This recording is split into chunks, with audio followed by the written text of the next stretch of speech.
অনেক খোঁজাখুঁজির পরে মিলল যে কাপড় লইয়া যাই সন্ধান মিলল।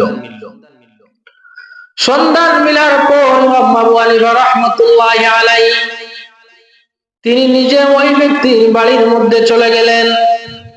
বাড়ির মধ্যে গিয়া ব্যক্তিকে ডাক দিয়া নিয়ে কইলেন, ভাই আপনি আমার দোকান থেকে একটা কাপড় কিনেছিলেন, এই কাপড়ের মধ্যে কিছু ত্রুটি রয়েছে, ছিঁড়া ফাড়া রয়েছে, আপনার কাছ থেকে উপযুক্ত দাম আমার কর্মচারী রেখে দিয়েছে।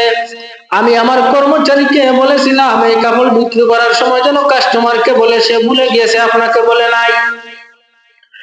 আমি আপনার সামনে উপস্থিত হয়ে গেছি,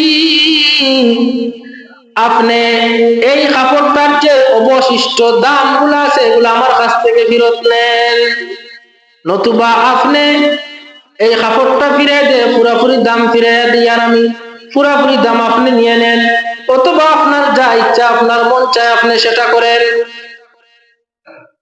ইমাম আবু হানিফা রাহমাতুল্লাহ আলাইহি এই সত্যতা দেখিয়া কাস্টমারে বলল, হুজুর আমি কাপড়ও ফিরে দেব না, অবশিষ্ট দামও ফিরাইয়া নেব না, যা আমি কিনেছি আপনারে তা দিয়ে দিলাম, আমি আপনার উপর রাজি খুশি আছি।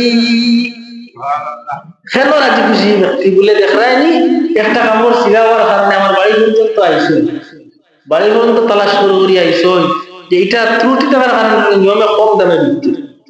এখন তো কাস্টমারে হইছে না, খেয়ে হইছে না কর্মচারী। তো এখন ব্যবসায়ী হল দেখছেন কি রকম ব্যবসায়ী, ওরকম ব্যবসায়ী যদি আপনি হইতে পারো, এই যে তাই ফিরিয়া গেলা এই যে কাস্টমারের বাড়ি পর্যন্ত গেলা, এখানে তানোর লস হয়েছে না লাভ হয়েছে সব কাছে, কিন্তু বাহ্যিক দৃষ্টিতে দেখা যায় যে থানোর কিছু লস হয়েছে না, নিলেতে 100 টাকা বেশি যখন গিয়া গেছে যাওয়ার পরে হইলা 50 টাকা ফিরে 50 টাকা দিলা, ওলা লাগে নাই, এবারে তো আর নিচে না টাকা ফিরে দিলেছে, কিন্তু এটার মাঝে লাভ কিলা দেখো।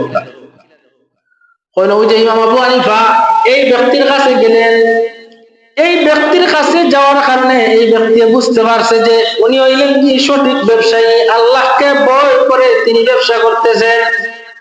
এখন এই ব্যক্তির যত আত্মীয় স্বজন আছে সবাই পাশিয়ে দিব, দোকানও দিত না, না হইব না তো অমুক দোকানে গিয়ে কাপড় কিনিও, অমুক দোকান দিয়ে গিয়ে খরচ করিও।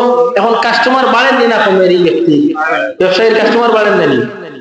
এখন যদি সব ত্রুটিযুক্ত জিনিস আপনি দিয়া দেন, কিনিয়া লইয়া আইব, আইয়া হরিয়া যখন দেখবো আর গালি দিব, আর আরো তার বন্ধু যেতে চাইবো দোকানও ও জিনিসটা কিনা, তো ওই দোকানও যাইস না, এটা মাল বলা না, এখন কাস্টমার কমেন নাই।